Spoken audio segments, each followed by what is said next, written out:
قال انما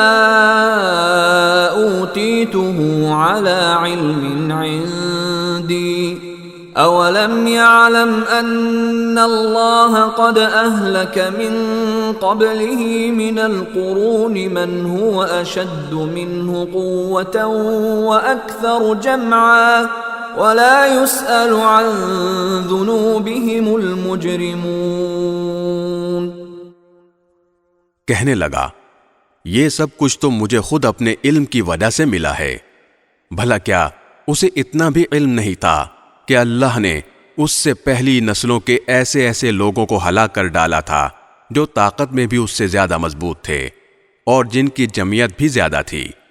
اور مجرموں سے ان کے گناہوں کے بارے میں پوچھا بھی نہیں جاتا۔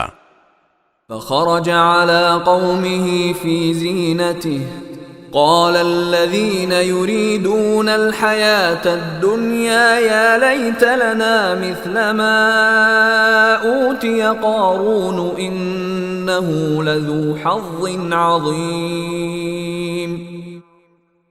پھر ایک دن وہ اپنی قوم کے سامنے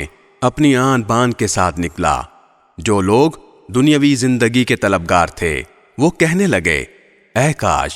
ہمارے پاس بھی وہ چیزیں ہوتیں جو قارون کو عطا کی گئی ہیں، یقیناً وہ بڑے نصیبوں والا ہے۔ وقال الذين اوتوا العلم ويلكم ثواب الله خير لمن آمن وعمل صالحا ولا يلقاها الا الصابرون۔ اور جن لوگوں کو اللہ کی طرف سے علم عطا ہوا تھا انہوں نے کہا تم پر افسوس ہے کہ تم ایسا کہہ رہے ہو، اللہ کا دیا ہوا ثواب اس شخص کے لیے کہیں زیادہ بہتر ہے جو ایمان لائے اور نیک عمل کرے، اور وہ انہی کو ملتا ہے جو صبر سے کام لیتے ہیں۔